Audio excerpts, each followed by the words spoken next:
One might argue that if Reyna had bothered to read the contract, she would never have married the Alpha King at all. But then again, if the Alpha King had not been so careful to keep his own half of it covered with his hand while she signed hers, she might have read it. So really, when one thought the matter through properly, the whole business was his fault.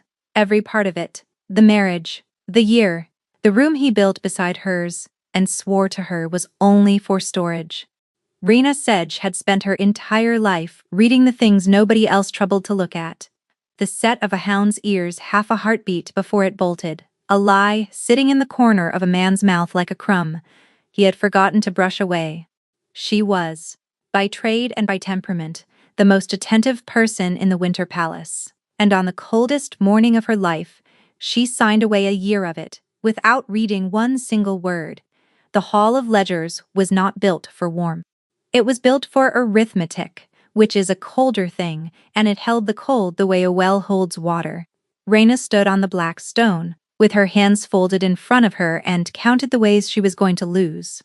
Her father had died owing 400 crowns to a man named Gavin Thurl. He had also died owing her an apology, but that debt had gone unremarked in the ledger, and so it went unremarked in the hall. Thurl was not due until noon.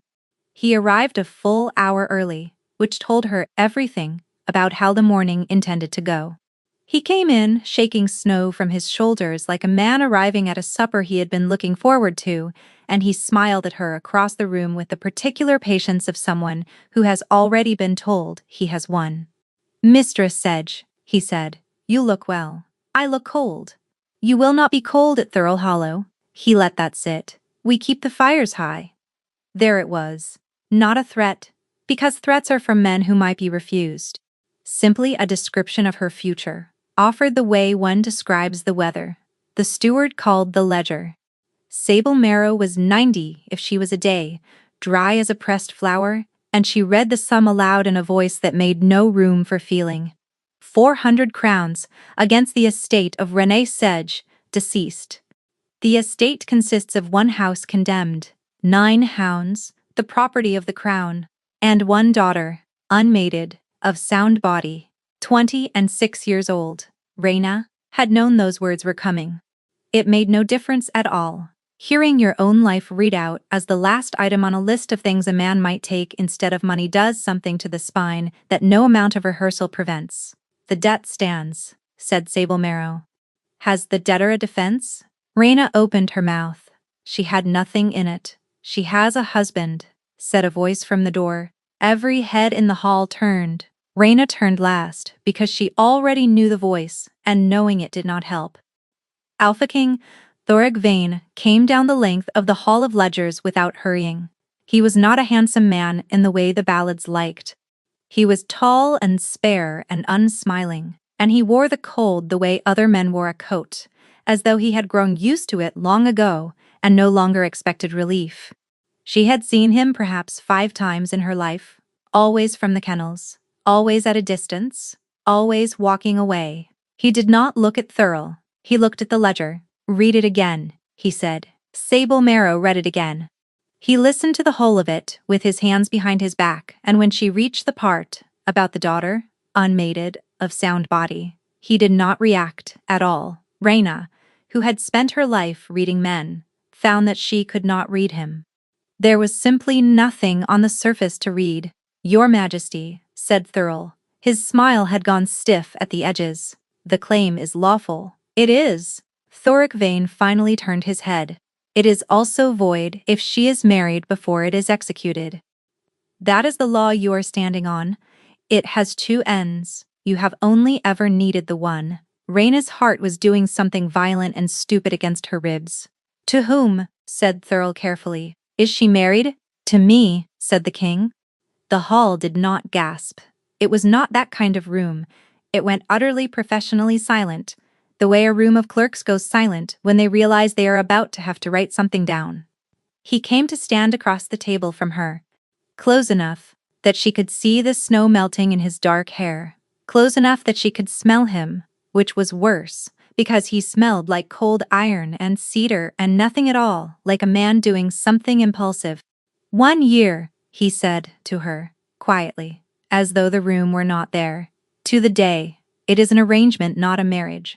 At the end of it, you walk out of this palace with your debt burned, your name, your own, and enough coin to keep those 9 hounds in meat until they die of old age. He paused. I need a wife by law. You need to not be sold.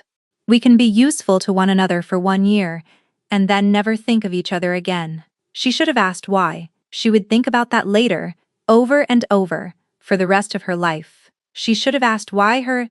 But Thurl was standing 8 feet away with his coat still wet, and the fires at Thurl Hollow were kept very high, and she was 26 years old, and had never once in her life been the thing that somebody chose.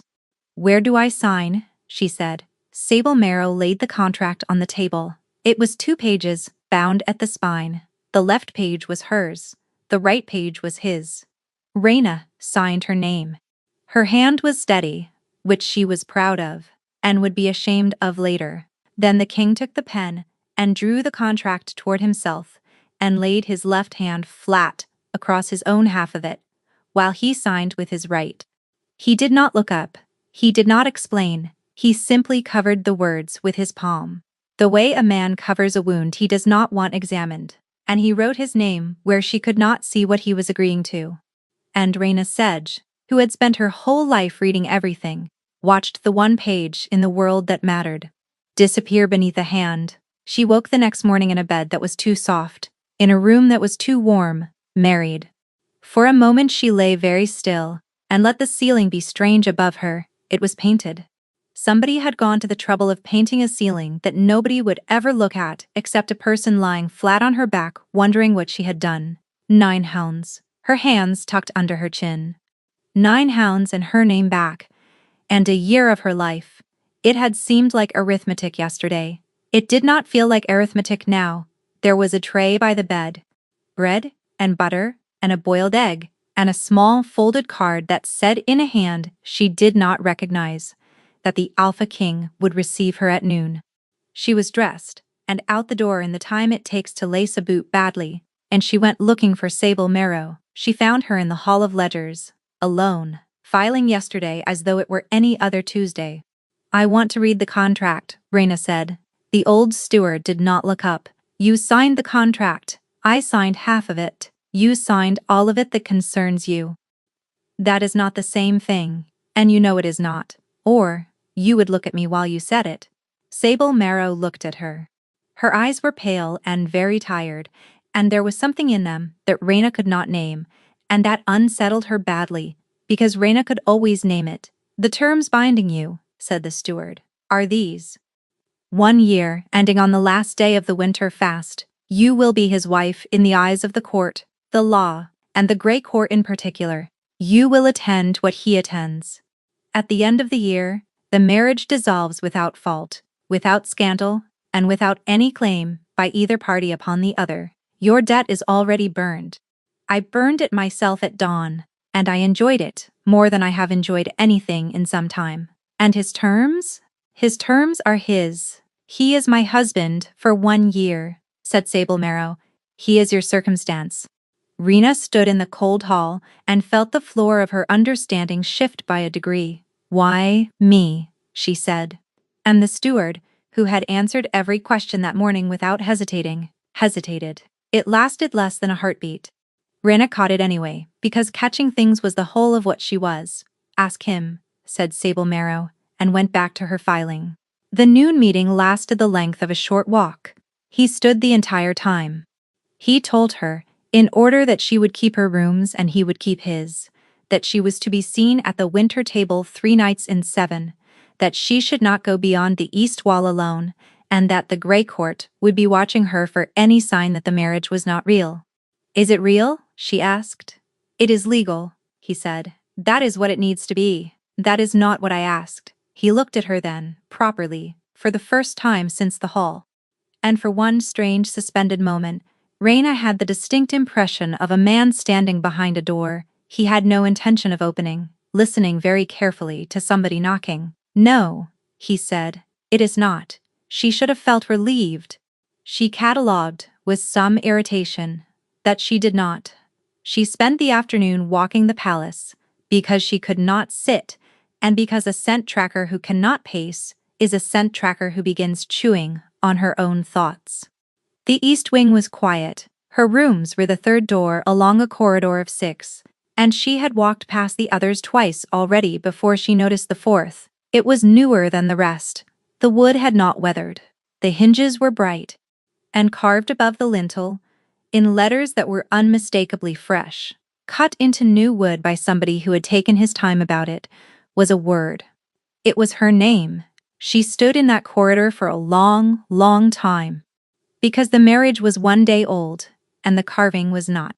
He did not explain the door, because she did not ask him about it, because she had spent 9 years learning that the fastest way to make a thing disappear is to ask a careful man about it directly. So instead, she watched. She watched him for a week. It was the only way she knew how to be anywhere, and it was, she told herself, simply prudence. A woman married to a stranger, for reasons the stranger will not state, is a woman who ought to know where the stranger keeps his knives. What she found was this. He rose before the palace did. He ate standing up. He did not drink. He worked through the grain accounts himself instead of handing them to a clerk. And when the figures came out wrong, he did not shout. He simply began again from the top, which frightened his stewards considerably more than shouting would have. He was not charming. That was the thing she kept snagging on. Every powerful man she had ever met had been charming. Because charm is the cheapest tool in the box, and the most powerful men buy the cheap tools first. Thoric Vane had no charm at all. He had accuracy. He looked at a thing and named it correctly, and then dealt with it, and the effect of being on the receiving end of that was not pleasant. Exactly. But it was not nothing. On the 4th night he found her in the kennels. She was not supposed to be there. Queens did not muck out kennels, and she was aware, in a distant way, that she was technically a queen, in the way that one is aware that one is technically going to die someday. "You are wearing silk in a dog run," he observed from the doorway. "I am aware. The hounds do not care." "The hounds," Rena said, "are the only ones in this palace who do not." She heard him come in. She did not look up. The old girl at her knee, Hessa, thumped her tail twice at the sound of him, which was the single most useful piece of information Rana had gathered all week, because Hessa had bitten 3 lords and a bishop. "Your steward will not show me my own contract," she said. "No, will you?" "No." She straightened up, then with straw on her hands, and she looked at him across the run and let him see exactly what she thought of that. He took it without flinching. He had a way of receiving anger that was almost restful. He simply stood there and let it be true. "The East Barracks are short of coal," he said instead. 9 tons requisitioned, 2 delivered. "It has been happening for 3 winters, and I cannot find where it goes, because every man I send to look for it is a man the thief already knows to expect." Rena went very still. "Why are you telling me this?" "Because nobody in this palace knows your face, yet," he said.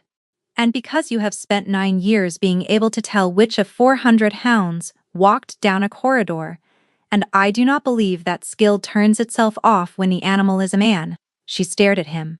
"You have no authority here," he went on, perfectly level, "so I am giving you some. As of this morning, you may go anywhere in this palace, open anything that is not locked, and question anyone below the rank of duke, and if anybody objects, they may take it up with me, and I will enjoy it." The world tilted very slightly.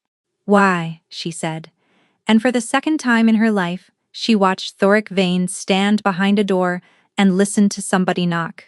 "Because you are the only person here who has never wanted anything from me," he said, and left.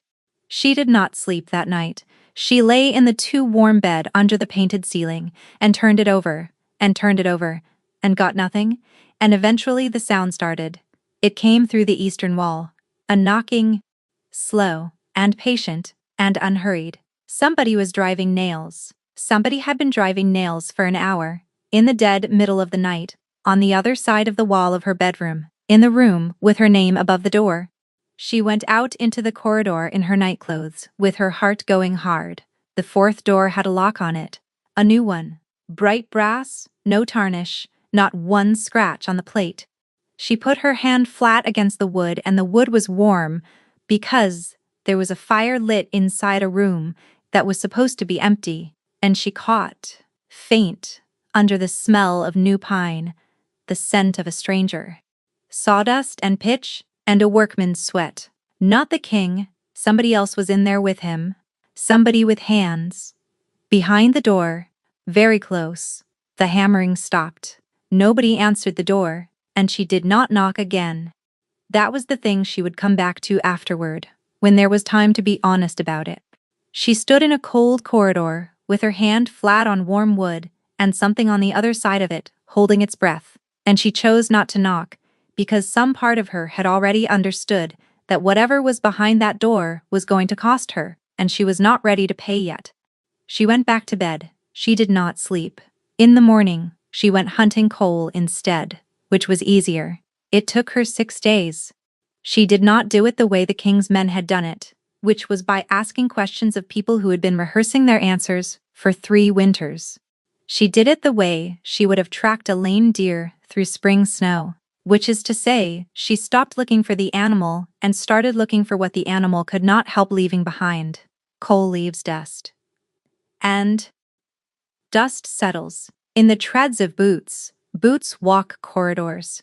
By the 4th day she had a route. By the 5th, she had a night. On the 6th, she stood in the dark at the mouth of the coal yard, with the wind coming off the north wall like a knife, and she watched 2 carts go out through a gate that was not supposed to open. And she memorized the face of the man who opened it, and she went and told the king. He listened without interrupting. When she was done, he was quiet for a moment. 6 days, he said. Yes, I have had grown men on this for 3 years. Your grown men, said Raina, were asking. Asking is how you tell a thief you are coming. Something happened at the corner of his mouth. It was not a smile. It was the ghost of the place. A smile might one day be built, if anybody ever bothered to lay the foundations. Come with me, he said. She thought he meant to the coal yard. He meant to the East Barracks at the cold end of the afternoon, where 300 men were standing a watch in coats that had been mended so many times there was more thread than cloth in them, and where the braziers had been cold for 2 winters, and nobody upstairs had ever bothered to come and look. He walked the whole length of it. He did not make a speech. He went to every brazier and put his hand in the ash and found it cold, and he did that 30 times, and by the 10th, the men had stopped saluting and started simply watching him, which was worse and better all at once. Raina walked behind him and watched him do it, and felt something in her chest turn over like a stone in a river. You could have sent a clerk, she said, when they were out under the arch, and the wind had them again. I have sent clerks for 3 years. You could have sent one more. Yes, he agreed. And in 3 more years, there would be more thread than cloth in this kingdom, and I would still be warm, and I would still be able to tell myself that I did not know. He looked out at the yard. Not knowing is the one thing a king does not get to be. Somebody said that to me once, and I have never been able to put it down. Who said it? Somebody who was very angry with me, he said, and correct. They stood there in the cold. And then, Raina did the stupidest thing she had done since signing her name without reading it, which was to open her mouth while her guard was down. Why me? She said. Not why a wife. Why me? You had 400 women in this kingdom who would have signed anything you put in front of them and been grateful for the ink. Yes. So he did not answer for a long moment. Say the true thing first, he said, and I will match it. She could have refused. She would think about refusing for the rest of her life. Nobody keeps me, Raina said. It came out flat and fast, the way a thing comes out when it has been sitting behind the teeth for 20 years waiting for a door to open. My mother left me with my father. My father left me with the hounds. The hounds are the only creatures who ever came back, and they came back because I fed them. And I am not fool enough to call that being kept. She was looking at the wall, not at him. So when a man tells me he needs me for 1 year, and not 1 day longer, I understand him perfectly. That is not cruelty. That is the only offer anybody has ever made me that was honest about its own ending. The wind went across the yard. There, she said, that is the true thing. Match it. Thoric Vane was silent for so long that she began to think he would not. I have never once been wanted before I was useful, he said. She turned her head. Not by my father, who wanted an heir. Not by the Grey Court, who want a signature. Not by any woman brought to this palace in 9 years, all of whom were charming, and all of whom were sent. He was looking straight ahead, exactly as she had been. I have been extremely careful my entire life to be worth something, because the day I am not worth something is the day I find out how many of them were only ever here for the arithmetic, and I would rather not find out. So, I do not let anybody close enough to run the sum. He said it the way he read the grain accounts. No self-pity anywhere in it. Just the figure, named correctly. That is why you, he said, you never wanted a thing from me. You wanted your dogs and your name, and to be left alone. And when I offered you a crown, you looked at it like it was a debt with better manners. Now he did look at her. Do you know how restful that is? Raina could not speak. So we are two people who have never been kept, he said. That is all. It is not a romance. It is a shared condition, like a limp. And then Hessa began to scream. It was not a bark. Raina had heard every sound that animal could make in 9 years, and this was not one of them. It came from the kennels, high and torn, and Raina was moving before she had finished hearing it. The kennel gate stood open. That was the first wrong thing. The second wrong thing was the smell, and the smell was oil. Get back, she said. Thoric Vane did not get back. He went past her. He went through the gate ahead of her into a burning kennel with 3 men in it who had not expected the king, and Rena understood in one horrible clean instant that they had never been after him at all. They had been after the dogs. They had been after her, and he had known that, and gone in first anyway. The first man swung. Thoric took it on his shoulder and put him into the wall. The second came at Rena low with a hook knife, and she did what she had done to every panicking animal that had ever tried to open her, which was to give him her forearm instead of her throat and then break the joint that was reaching for it. The third one ran. And when the smoke cleared, and the water came, and the men were dragged out, Rena stood in 6 inches of ash, with her sleeve dark to the elbow, and looked at the Alpha King, who had walked unarmed into a fire, to stand in front of her. You went in first, she said. Her voice had gone strange. Yes, they were not there for you. You knew that. Yes. Then why? Thoric Vane looked at her with his hair full of ash, and something finally, badly, cracked in the flat surface of his face. Because you are mine for 1 year, he said, and I would like the year to be a full one. And he turned around and walked out of the kennel and left her standing there, with her heart going like a hammer, and behind them all, 9 hounds alive, and the whole world quietly rearranging itself into a shape she did not recognize and could not read. The coat was on the back of the chair. He had taken it off to have his shoulder strapped, and he had not put it back on, and it hung there, in the low room with the fire going, and in the pocket, plainly, unmistakably, hanging half out of it like a dare, was a key. No tarnish. Not one scratch on the plate. Raina Sedge stood 4 feet from it and did not take it. She thought about it. She thought about it with a thoroughness that frightened her, standing perfectly still, with her hands at her sides, and the fire snapping. And she catalogued every reason she was entitled to that key. She was his wife. It was her name above the door. She had been lied to about it twice. Once, by silence, which is the worst kind. She could have it open in the time it takes to draw a breath and know everything, and she would know it as a thief. She turned around and walked out of the room, and closed the door behind her, and she was so angry with herself that she went down to the kennels and mucked out every run in the place with her injured arm, and did not stop until her hands were shaking. Because she had wanted to leave the key where it was. That was the part, not that she had resisted, that she had not wanted it enough. Somewhere in the last few weeks, without her permission, the truth about that room had stopped being a thing she was hunting and started being a thing she was afraid of. And the difference between those two is the difference between a woman investigating a man. She was still holding the shovel when Ilva Rask found her. So it is true, said Ilva. They put a crown on my girl, and she is still standing in the muck. And Reina's whole chest unclenched at once, the way it had unclenched at that voice, since she was 14 years old and starving in a ditch outside Marrowgate. Ilva Rask had found her there. Ilva Rask had fed her and housed her, and put her in front of the kennel master, with one hand on her shoulder, saying this one is worth the trouble. And every good thing in Reina's life had come down that single road. She was 50 now, silver at the temples, warm as a hearth, and she opened her arms in the doorway of a dog run, and Reina went into them like she was 14 again. You did not write, Ilva scolded. I did not know what to write. Married, said Ilva, holding her at arm's length, examining her the way she had always examined her, thoroughly and kindly, and without asking permission. Married to that man. It is an arrangement. It is always an arrangement, sweetling. That is what they call it while they are getting what they want. She tucked a strand of Rena's hair back. And when the year is up, then it ends. And you will let it?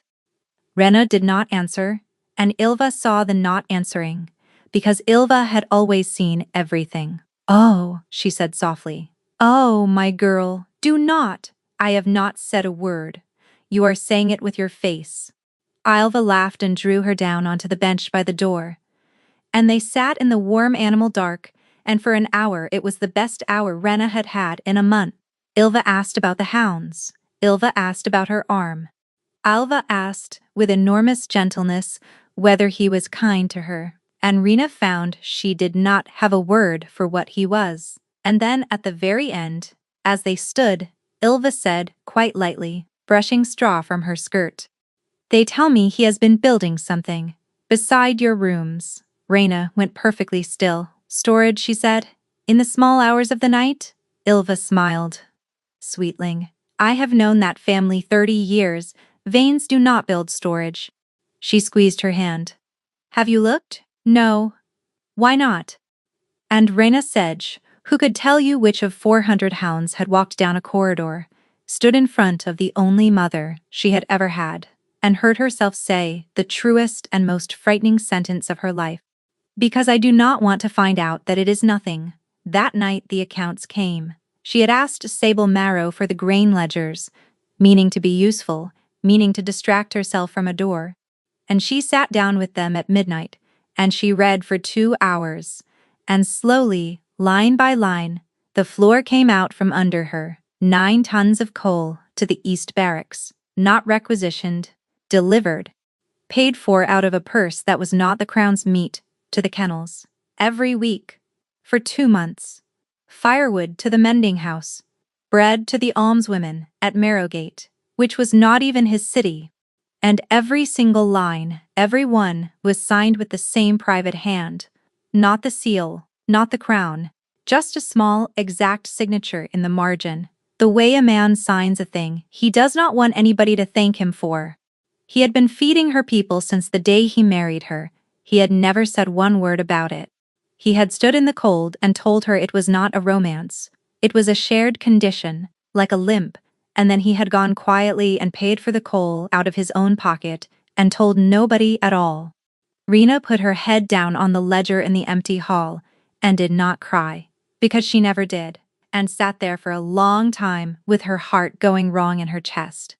The winter table was 3 nights and 7, and she learned to survive it. She learned the Grey Court first, because they were the danger. Lord Halvard Grieve sat at the far end with his soft hands folded and his soft voice going, and every time he asked after her health, he was asking whether she was carrying a child. And every time she said she was very well, he wrote another day onto a calendar he kept somewhere behind his eyes. She learned to sit still under it. She learned to let Thoric's hand rest at the small of her back as they came in, and to not lean into it, which took more discipline than anything she had ever done. She was failing at that, and she knew she was failing, because it had stopped being 3 nights and 7. It was the mornings, first. He began taking his accounts in the small library instead of his study, and she began, for no reason, she was prepared to write down, taking her tea there. Neither of them mentioned it. They sat at opposite ends of a long table for 2 hours at a time, in complete silence. And it was the most peaceful part of her day. And one morning she looked up and found he had already been looking at her, and he did not look away, and she did not either. It was the hounds. Next, he came to the kennels. He came badly at first, standing at the gate like a man at the edge of cold water, and Hessa bullied him into it the way she bullied everyone, and by the second week, he was sitting on an upturned pail in a 200-crown coat, with a dog's head on his knee, asking her serious questions about bloodlines while the ash on his boots went to mud. It was his hands. That was unfair, and she resented it. He had scarred, capable hands, and he used them precisely, and she had started watching what they did, and it was the sound. Through the wall. 2-3 nights a week. The slow patient knocking of a man driving nails in the dark, and every time it started her whole body went still in the bed and listened, and every time it stopped she lay awake in the silence afterward, feeling as though something had been taken from her. She never went to the door. He never mentioned it. It sat between them in the room like a third person nobody would introduce. On the last night of the 3rd month she stopped pretending. He came into the library at midnight, which he never did, and he stood in the doorway with his coat still on and snow in his hair and said, "Grieve has moved to call the annulment early." On what grounds? On the grounds that there is no child, he said, and no sign of one, and no reason to believe there will be. He is not wrong. Raina set down the ledger very carefully. How long? He needs the Grey Court's second. He will have it by spring, so we have less than we had. The fire moved in the grate, and Raina Sedge stood up, because she had been sitting down her entire life while other people decided how long she got to stay. "Ask me to stay," she said. Thoric Vane went absolutely still. "What? You heard me perfectly." Her heart was slamming. "You have never asked me for one thing. Not once. You gave me my name, and my dogs, and a year, and you have never once asked me for anything. And I have spent 3 months watching you not ask, and I am tired. I am so tired." Her voice cracked, and she let it. "So ask me. Ask me to stay past the year. Ask me for something, you impossible man. Because I have never in my life been asked, and I would like to know what it sounds like before the spring comes and takes it away." He crossed the room. He did not hurry. He came. The way he came at everything. Straight and unwavering. And he stopped in front of her close enough that she had to lift her chin. "I have not asked," he said low, "because the day I ask, I will not be able to unask. And I have read our contract.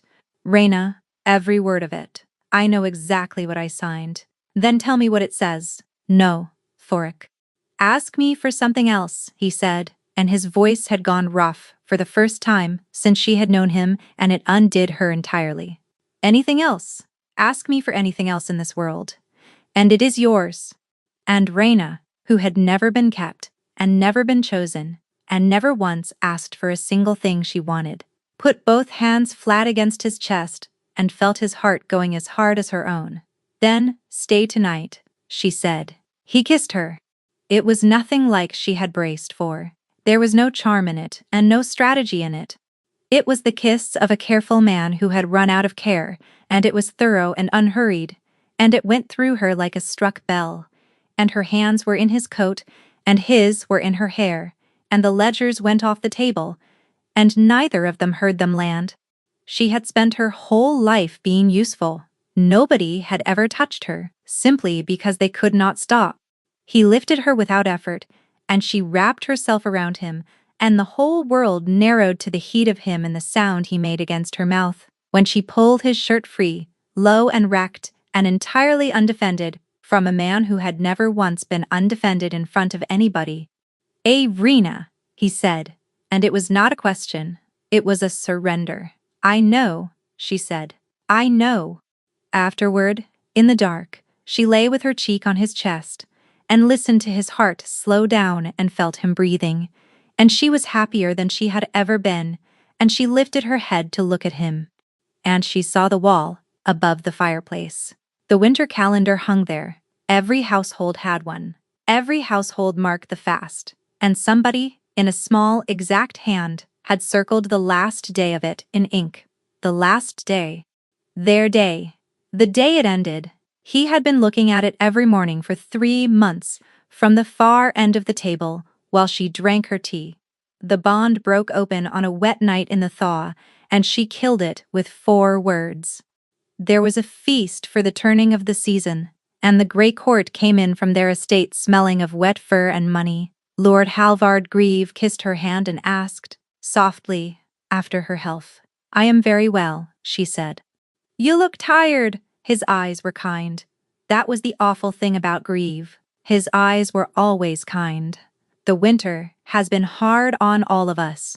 Still, spring is coming, and the court will want its questions answered. The court may want whatever it likes. Yes, he agreed, that is precisely the difficulty. She got away from him. She got away from all of them, out onto the north gallery where the ice was letting go of the roof in long, slow tears, and she stood there with her hands on the cold rail and breathed. Thoric found her, because he always found her. Grieve has his second, he said. Reyna closed her eyes.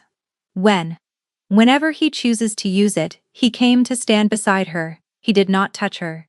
I want to say something, and I am going to say it badly, so I would be grateful if you did not interrupt me. You are never grateful. I am extremely grateful, said Thoric Vane. That is the trouble. I have been grateful every single morning for 3 months, and I have not once been able to say it out loud. Because I signed a piece of paper that will not let me. She turned to look at him. The mask was gone. She had never seen it gone. What was underneath was not a stranger, which somehow made it worse. It was simply him, without the accuracy, without the flat, correct surface. A man of 31, standing in the wet dark, with his whole face open, like a house with the doors flung back. I do not know how to be wanted, he said. I have no practice at it. I am very good at being needed, and I have built an entire kingdom on the difference. He swallowed. And then you asked me to stay the night, not to sign anything, not to fix anything. And I have not been the same man since, and I would like you to know that it was not nothing to me, Thoric. That is all, he said. That is the whole speech. It was worse than I expected. And Reyna reached up and put her cold hand against his cheek. The world went white. It was not a feeling. That was what she would never be able to explain afterward. It was an arriving. Something came down the length of her arm and into her chest and unlocked a door she had not known was in her, and on the other side of that door was him, all of him, the whole enormous, terrible weight of what he had been carrying pouring into her without permission. Fear, fathoms of it, a grief so old it had gone smooth, like a stone in a river, and underneath it all, running under everything, steady as a heartbeat, a want so patient and so hopeless, that it stopped her breathing. He had wanted her for months. He had never once said it, and he had built a life around never saying it. And she was standing inside it now, and it was so vast that she could not see the edges. Reyna Sedge tore her hand away. They stared at each other in the dark, both of them shaking. "Did you?" he said. His voice had gone to nothing. "Reyna, did you feel mate?" The word was right there. It sat in her mouth, whole and hot and enormous. And it meant, kept. It meant nobody leaves. It meant the year does not end. And she looked at the man who had circled the last day of it, in ink, on his own wall. And she was so frightened that she could have been sick. "It was the cold," she said. Everything in his face went out. "The cold," he repeated. "It is nothing. It was nothing." She was already stepping back. "We are tired, and the court is here, and we have both had too much wine. You have not touched the wine." "Then, I am tired," she said. And she watched him take it. That was the part she would carry for the rest of her life. He did not argue. He did not accuse her of lying, though he knew, because he had been standing inside her, too. He simply gathered himself back up, piece by piece, and put the flat, correct surface back over the top of it, and when he spoke again, his voice was perfectly level. "Of course," he said. "Forgive me." They went back in together. He put his hand at the small of her back at the door, because the Grey Court was watching, and it was the most terrible thing she had ever felt. The wine came round at midnight. She was not thinking about it. She was thinking about a man's face going out like a lamp. The steward's boy came along the gallery with the tray, and he offered it to the king. And Thoric reached for the cup, and Rhaena's whole body seized. She did not smell it. She would tell them later that she smelled it, and it was a lie. What she felt was the hair coming up on her arms and something in the base of her skull screaming in a language older than words, and she knocked the cup out of his hand before her mind had caught up with her arm. It shattered on the flags. The wine went across the stone, dark as a wound, and in the silence afterward, kneeling over it, she got the smell at last, bitter and green, and underneath the fruit, faint as a whisper. "Do not touch it," she said. Thoric crouched beside her. He looked at the wine for a long moment. "Wolfsbane," he said. "Enough to kill you." "Enough to kill an alpha," he agreed very calmly, "which is a considerably harder thing, and therefore a considerably more expensive thing, and therefore a thing that perhaps a dozen people in this kingdom could afford." He straightened. "Say nothing." She stared up at him. "What?" "Say nothing." He was already smiling at the gallery, at the guests, an easy public smile she had never seen on him before, and hated instantly. "There are 40 Grey Court nobles behind that door, and if they learn that somebody tried to kill me under my own roof tonight, they will have their annulment, signed by dawn, and they will be right to have it. A king who cannot keep poison out of his own cup cannot keep a kingdom." "Thoric, promise me," he said. And she looked at him, and she was still full of him, still ringing, like a struck bell, with everything she had felt on that gallery and refused out loud, and she wanted so badly to give him one single thing. "I promise," she said. She followed him within the hour. She was not proud of it. She waited a slow count of 100, and then she went after him, keeping to the wall the way she had learned to move behind deer, and she watched him go down through the dark of the palace and into the archive under the west stair, and she stood outside the door with her heart going like a fist, and then she opened it. He was at the long table, papers everywhere, and in his hands, open, half-read, was a bundle of letters in a hand she would have known anywhere in the world, because it had been writing to her since she was 14 years old. Alva Rask's letters, and underneath them, spread across the table in the lamplight, page after page of a file with her own name on it. Thoric Vane looked up. For once in his life, the man who always had the correct word did not have one. "Say something," she said. He set the letters down slowly, like a man laying down a weapon in front of someone he did not want to frighten. "Sit down, Rhaena. Do not tell me to sit down." Her voice did not sound like hers. "There is poison in your cup, and you tell me to say nothing, and then you come straight down here in the dark to read letters written to me by her." She was shaking. "So tell me what this is, and do not manage me. I have watched you manage dukes for 3 months, and I will know if you start." He was quiet for a moment. Then he pushed the file across the table toward her. "I have been investigating Ylva Rask for 2 years, he said. The words went into her, and did not stop anywhere. They were just noise. They meant nothing. "She banks the Grey Court," he said, in the same steady voice. "She has done for a decade. The coal, the grain, the meat, the spears.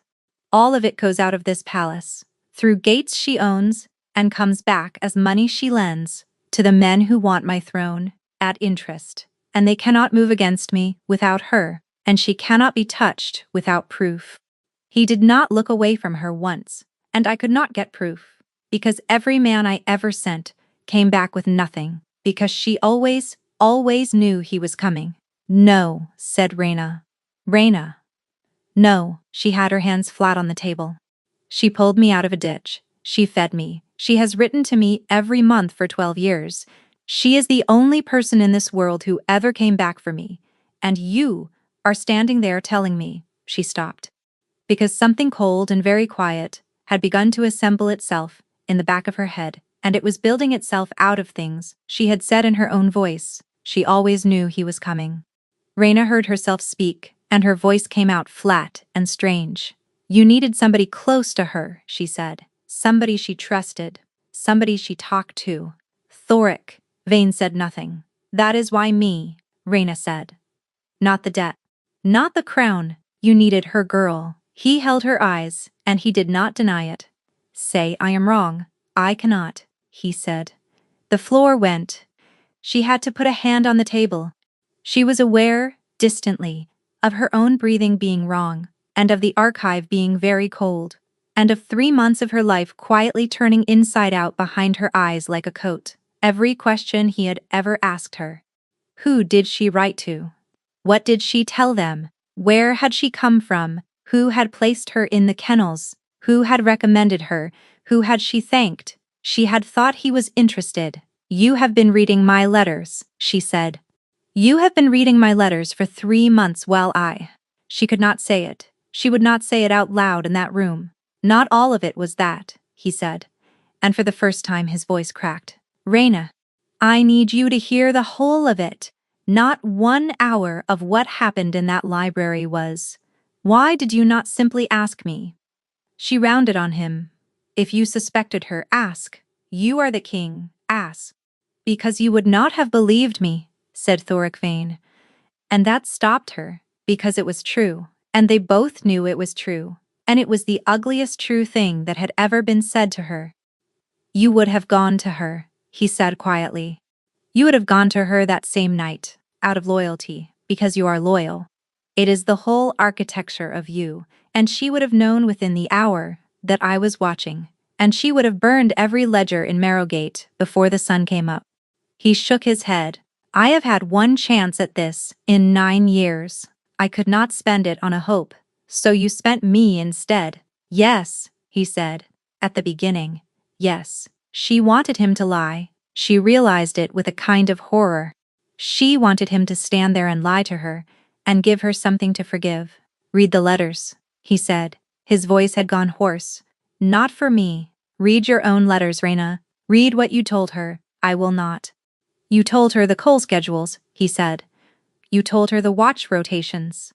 You told her which gate was mended and which one was not, because you were a girl who was proud of her work, and she was the only person who ever asked how your day had been. He put his hands flat on the table. She has not needed a spy in this palace for a decade. She has had a daughter. Reyna stood in the cold archive and heard, very clearly, in her own head, the sound of a voice that was not hers. Ilva's arms around her in the ditch. Ilva, stroking her hair, nobody keeps anybody's sweetling. You are worth exactly what you are useful for, and there is no shame in it. It is only the truth, and the truth is a kindness. She had carried that sentence in her chest for 12 years. Like a stone, she thought was her own heart. It was not hers. It had never been hers. It had been put there, carefully, patiently, by a woman who needed a girl who would never expect to be kept and would therefore never leave. Oh, Reyna said. And then she said nothing at all for a long time. Reyna, he said, do not. I love you, said Thoric Vane. I have loved you since you told me nobody keeps you, and I could not think of a single thing to say in reply that was not a promise I was forbidden to make. She looked at him. You did not think I would believe you, she said. About her? No. And you were right. Her eyes were streaming, and she did not touch them. That is the part I cannot survive, Thoric. You were right. You looked at me and you weighed what I was worth to you. Exactly the way she taught me. Everybody always would. And you got the sum correct. She walked out. Ilva Rask was waiting in the corridor. Of course she was. Reyna came out of the archive with her whole life in pieces behind her. And there was Ilva, 10 paces down, standing in the lamplight with her hands folded. And every part of Reyna that was still 14 years old wanted to run to her. She made herself walk. My girl, said Ilva, you are white as a sheet. I am tired. You have been crying. Ilva's warm hands came up and cupped her face, and Reyna stood there and let a murderer hold her face, and did not move a muscle. Oh, sweetling, what has he done? And there it was, the little push. 12 years of little pushes. all of them so gentle that she had never once felt the shape of the hand. "He has been lying to me," Reina said, and let her voice break, because it did not need any help. "I know." Ilva's face was soft with sorrow. "I have known for weeks, and I could not think how to tell you, Reina. He signed the annulment this morning." Reina went very still. "What?" "Halvard Grieve showed it to me himself, signed and sealed at the 10th bell, in his own study, in his own hand. He is casting you off, my love. He has had what he needed from you, and he is finished." Ilva's thumb stroked her cheek. "And the room beside yours, the one they will not let you open. Do you know what is in it?" Reina's heart stopped. "Storage," she said. "A nursery," said Ilva gently. "A cradle and hooks on the wall, and a little bird at the window. He is building a lie, sweetling. A nursery to convince the Grey Court that a child is coming, so that they will hold off the annulment long enough for him to find a wife who can actually give him one. He has been building it in the dark next to your bed while you slept." And Reina Sedge stood in the corridor of the Winter Palace and went very quiet and very clear, the way she had always gone quiet and clear at the exact moment the tracks stopped making sense. Because at the 10th bell that morning, Thoric Vane had been sitting at the far end of the small library table with her, in silence, drinking nothing, for 2 hours. He had not signed anything. Ilva Rosk was lying to her face. And that was the smaller of the two things. The larger one was the bird. Reina had never opened that door. Reina had never seen inside that room. Sable Marrow would not speak of it, and the king would not name it, and there was one lock on it and one key, and the key lived in his coat. And a banker from Marrowgate had just described the contents of it to her, item by item, down to the shape of a toy at a window, which meant she had a man inside a carpenter. Somebody with sawdust on his hands and pitch under his nails, who went home to Marrowgate and told her what he had built that week. Reina's hand did not go to her belt. She thought about it. She thought about it with a great, cold, careful hunger, and she did not do it. Because Ilva Rask had 400 men in Marrowgate, and Reina Sedge had 9 hounds and a bad arm, so she let her face crumple instead. "What do I do?" she whispered. Ilva's eyes sharpened. It was the smallest thing. A tightening, half a heartbeat long, and Reina had seen that exact expression on Hessa 100 times. In the half-second before a rabbit finally breaks cover, something in her chest died quietly. Something else was born. "You come with me to the Grey Court," said Ilva. "Now, tonight, while he is still in the archive, you stand up in front of Halvard Grieve, and you tell them the truth, sweetling, that the marriage was never real. That he coerced a debtor into his bed to hold his throne." She squeezed Reina's hands. "It cannot come from me. I am a banker. They will say, I want his gold. It must come from his own wife. They will destroy him." "Yes," said Ilva Rask, and smiled at her with enormous tenderness. "They will." The Grey Court sat in the Winter Hall.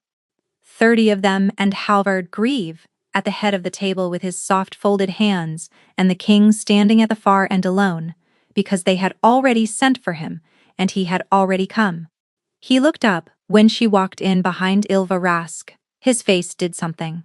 It lit, for half of 1 second, helplessly, and then he saw who she had come in with, and it went out, and he simply stood there and waited for her to end him. "My lords," said Ilva, "the queen has something to say." Every head turned. Reina Sedge stood in front of 30 men who owned everything, and looked down the length of that table at Thoric Vane. "I am sorry," she told him without a word. "In the world, I should have believed you." Then she turned to Halvard Grieve. "The Marchioness Rask tells me the king signed an annulment at the 10th bell this morning," she said, clear and flat and carrying. "That is untrue. At the 10th bell this morning, the king was sitting the length of a table away from me in the small library, where he has sat every morning since we were married, and I will swear to it before any court in this kingdom." The room went absolutely still. "She has also told me just now in a corridor," Reina went on, "exactly what stands inside a locked room in the East Wing. The cradle, the hooks, the bird at the window.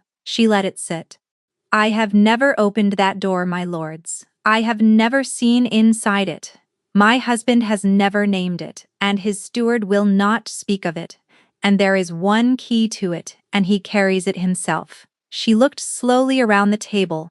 So I would ask you to consider how a banker from Marrowgate comes to know the shape of a toy on a windowsill in the king's own house, and which of his carpenters she pays.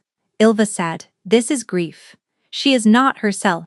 "Search her rooms," said Rena. "Search Marrowgate. Search her ledgers tonight while she is standing in front of you and cannot reach them, and see whether you find a wronged girl or 10 years of the king's coal." Her chin came up.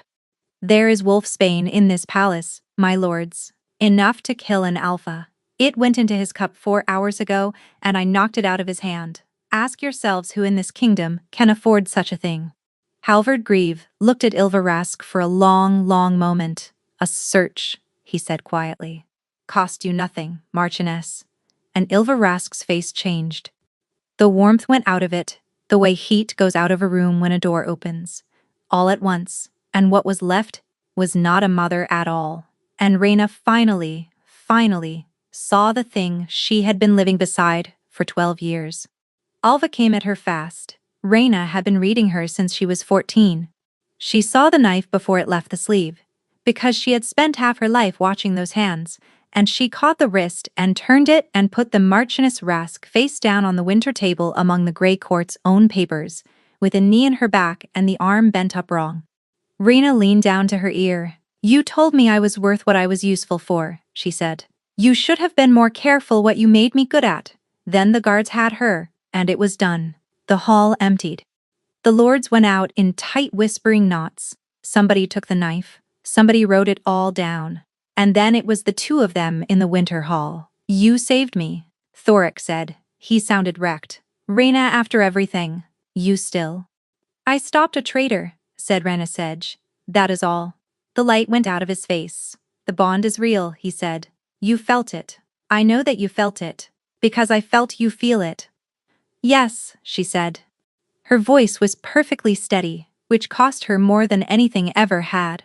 "You looked me in the eye every morning, for 3 months, and let me believe I was more to you than useful. You do not get to say the word mate, and have that undone." "Rena, please, I will do anything." "There is nothing to do," she said. "The contract runs to the last day of the winter fast. I am a Sedge. We pay what we owe." She walked to the door. "I will see you at the winter table, 3 nights in 7, Your Majesty, and then I will go." There were 280 days left, and she stood every one of them. That was the thing nobody afterward could ever quite believe. She did not run. She could have gone that same night. The debt was burned, and no law in the kingdom would have chased her. She stayed because she had signed her name.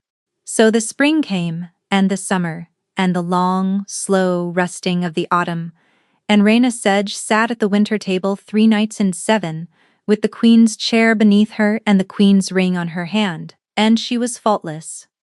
She was gracious to what was left of the Grey Court. She answered Halvard Grieve's soft, kind questions about her health. She stood where she was told to stand. And she did not speak to her husband once except when the room required it. He never asked her to. That was the unbearable part. He never once came to her door, never once caught her elbow in a corridor, never once used the enormous machinery of being king to make her sit down and listen to him. He simply let her go, one day at a time. For 280 days, he wrote instead. The letters came to her door, not every day, perhaps 2 in a week. Some were long, and some were 4 lines, and some were not about her at all. A pension dispute, a question about hounds, a bad joke about a duke. As if her opinion were still worth something to a man who was losing her, she read every one. She answered none. She kept them all in a box under the bed, which she never once admitted to herself. "I keep trying to write an apology, and it keeps turning into an explanation, which is a coward's apology wearing a coat. You said that I weighed what you were worth to me. You are right, that I did. What I cannot make you believe is that I finished the sum in the first month, and have spent every day since holding an answer I am not permitted to give you. I do not want you back because you were useful. I want you back because the library is a very small room and I cannot sit in it. And on the last day of the winter fast, 1 year to the day, Sable Marrow read the dissolution aloud in the Hall of Ledgers, in the cold, on the black stone, in a voice that made no room for feeling. It took 4 minutes. The king signed. His hand was steady. Raina signed. Hers was too, and she hated herself for it. Nobody stopped it. There was no speech. Nobody came running through the doors. The clerks wrote it all down, and the ledger closed with a small, dry sound, like a bird landing.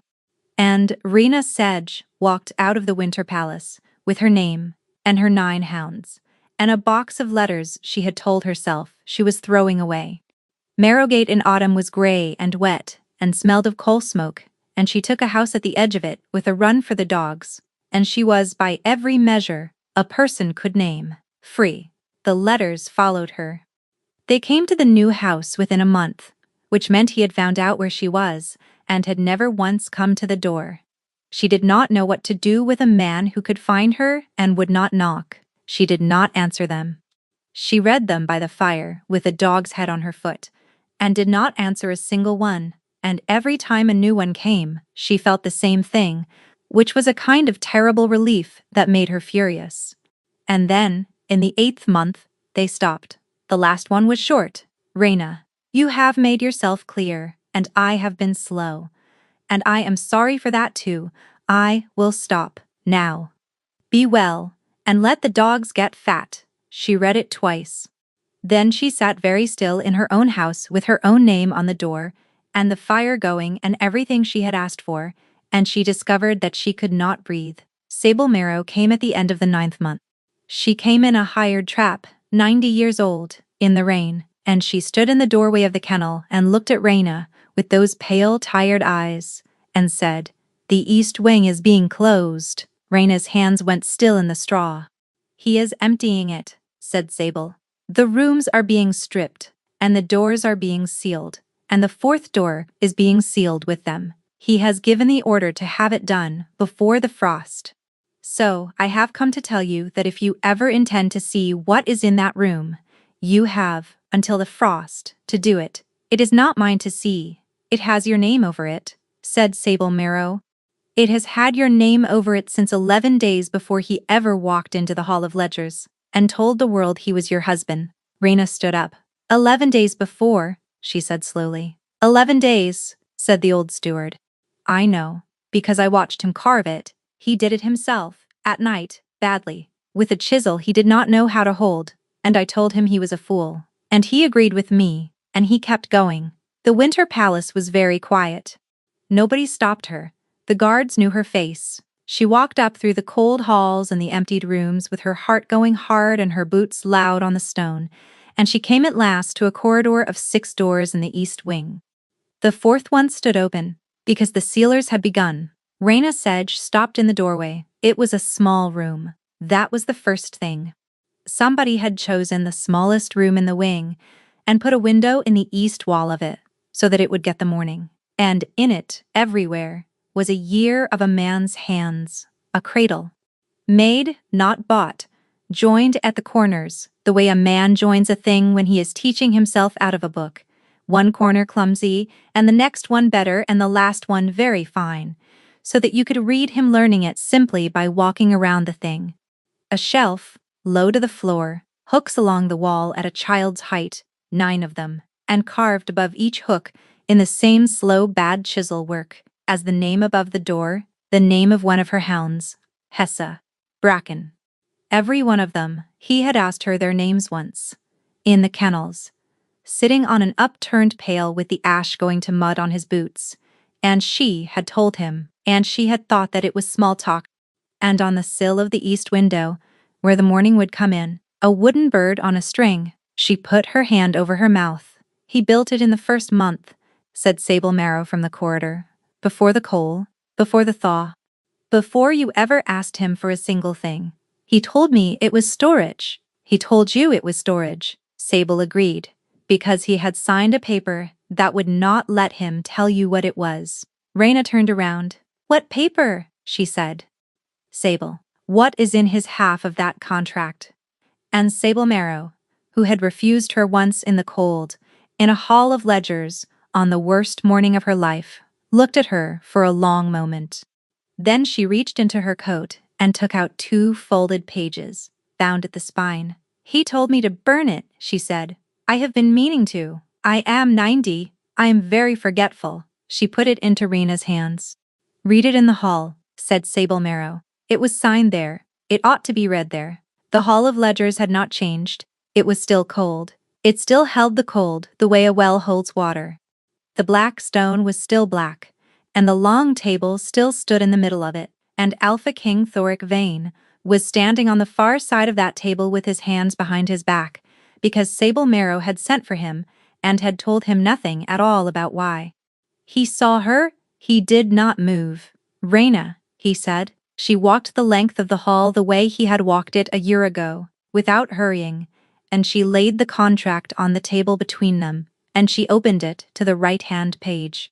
His hand came out too late, and he knew that it was too late, and he stopped. Do not, he said. You covered this with your hand, said Reyna Sedge, so that I would sign without seeing it. I have thought about that hand every day for a year. She looked up at him. Sit down, Thoric. He sat down. The Alpha King of the Winter Kingdom sat down in a hall of clerks because a kennel woman told him to. She read it out loud. The party of the second part, being Thoric Vane, undertakes the following. That at the expiry of 1 year, all property held by him privately, and not by the crown, passes entire to Rena Sedge, without condition, whether she remains or departs. Her voice was steady. She had promised herself that it would be. That in the event of her departure, no claim shall be made upon her, no debt named against her, and no reason asked of her. She turned the page. And that at no point within the term of this contract shall the party of the second part ask the party of the first part to remain. The hall was completely silent. Not once, Rena read. Not in word, nor in writing, nor by any indirect means, that she may not at any point be obliged to refuse a king, that anything she gives, unasked. She set the page down. She looked at him. He was looking at the table. You signed away your right to ask me, she said. Yes, for a year. Yes. You carved my name over a door 11 days before you knew whether I would even take your hand, she said. So do not tell me you married me for Ylva Rask. You knew about Ylva Rask for 2 years, and you did nothing. Then a debt was called on a kennel woman, and you were in that hall inside the hour, with a contract already written. Thoric Vane closed his eyes. Both things are true, he said. That is the whole of my crime. I needed somebody she trusted, and I had watched you across a yard for 2 years. And when the two lined up, I told myself it was strategy, because strategy was the only word I was permitted to want you in. He looked up at her. I would have found another way to Ylva Rask. There was no other way to you. You built a room with my dogs' names in it, she said, and you sat the length of a table from me every morning for 3 months, and you had bound yourself, in writing, with your own hand, from saying one single word about it, Reyna. Why, she said, and her voice finally broke. Why in the name of every god would you do that? And Thoric Vane looked up at her, and there was nothing on his face at all except the truth, which he had been carrying alone for a year. Because I have been wanted for my usefulness my whole life, he said, and I would rather have died in that room than do it to you. You were a woman with a debt, standing in a cold hall, being sold to a man with a warm house. If I had asked you to stay, you would have stayed. You would have stayed because I was the king, and because I held the ink, and because nobody had ever kept you, and you would have taken what was offered. And I would never, for the rest of my life, have known whether you meant it. He spread his hands. So, I made it impossible, he said simply. I made it so that the only way you could ever be mine was if you came and got me. And then I built the room, and I waited. And I lost. Rena Sedge stood in the Hall of Ledgers and looked at the bravest frightened man she had ever met in her life. Then she picked up the pen. What are you doing? He said. She wrote at the bottom of his page, beneath his name, in a hand that was not steady at all. Then she turned it round and pushed it across the black stone table to him. He read it. He read it 3 times. She watched him do it. "Say it out loud," she said. "You are not permitted to ask. I have checked. But I am." And Thoric Vane, with a shaking hand, read out what she had written under his own signature. "Keep me," he read. "No year on it." He looked up. "Rena, you do not get to say no." Her eyes were streaming. "It is written down. And you signed it a year ago, and I have only just filled in the rest. That is how contracts work, Your Majesty, as you have been at some pains to teach me." She leaned across the table. "So keep me, and do not you dare take it back." He came round the table so fast that he knocked the chair over. And in a cold hall built for arithmetic, on the black stone where she had been sold, Rena Sedge was kissed by a man who had spent a year forbidding himself to ask, and she felt the bond swing open between them like a door blown wide in a storm. And this time she did not let go, and this time she did not call it the cold. They were married again in the spring, badly and beautifully, and the whole city came out for it. She had expected to be calm. She had been calm through a fire, a poisoning, and a knife.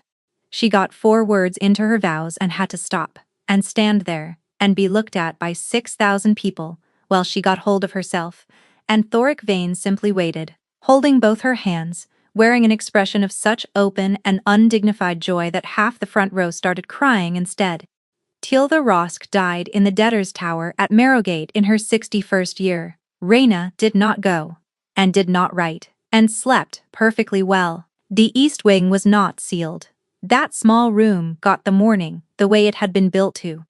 And in the second winter of their marriage, a very new and extremely loud person was carried into it, past 9 hound names cut badly into a wall by a man who had never learned to hold a chisel, and was laid down in a cradle with one clumsy corner and one that was very fine. "You built this before you knew," Rena said. "I built it because I did not know," said Thoric Vane. "That is the whole of what love is, so far as I have been able to work out. Building the room anyway," she would have argued. But he was right, and by then she had more or less given up telling him so.